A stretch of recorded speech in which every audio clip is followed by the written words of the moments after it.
Ahlan wa sahlan, namaste, good evening, ladies and gentlemen. Good evening, Mr. Minister.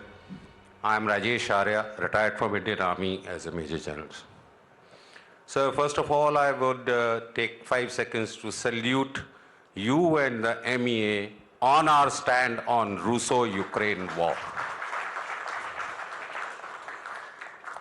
I don't think I've seen in my 65 years of life our government taking a such tough stand ever in an international forum.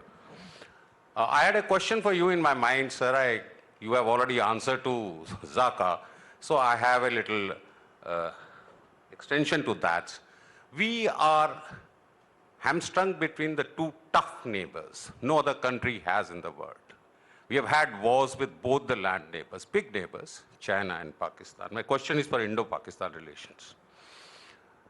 75 years of border dispute with Pakistan, 30 years of terrorism, government's ineffective there, military strong there, nothing is finding any improvement is despite all our efforts by the various governments.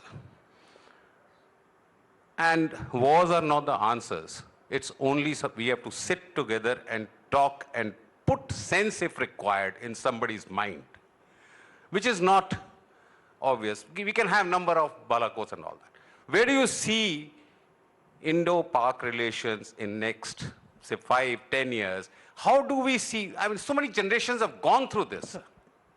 Where do we see this relations? Thank you, sir. You want me to go question by question? Yeah, question by question. Okay. Well, look,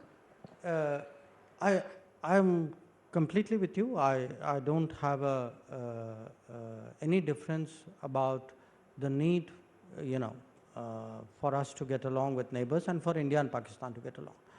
The issue is not coming to the table. The issue is in what manner are you coming to the table? You were invited to this meeting. Okay, you came happily in your best clothes. I could have also gone to your house, put a gun to your head and brought you to this table.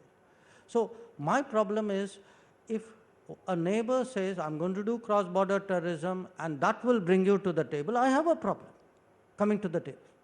So what I would hope, and I'm a very, very optimistic person, if anybody in diplomacy and anybody in politics has to be optimistic, because we have to believe there's a better world, otherwise we won't be working towards it. So look, one day I am convinced that the people of this region will say enough with this. I know that in my heart of hearts. I'm waiting for that day. I'm working towards that day. But I know that it's not easy because there are very deep vested interests which have developed, which has taken them on the course on which they have gone. So, and it is important for us to have the fortitude and the confidence that we need to wait our time, keep reasoning with them, keep engaging them, but not be brought to the table in a manner in which it is not in our interest. And that is the policy of this government actually on terrorism, that we will not be brought to talks using the instrument of terrorism. Thank you. Go ahead. All right. So can we just move this a second? Thank you.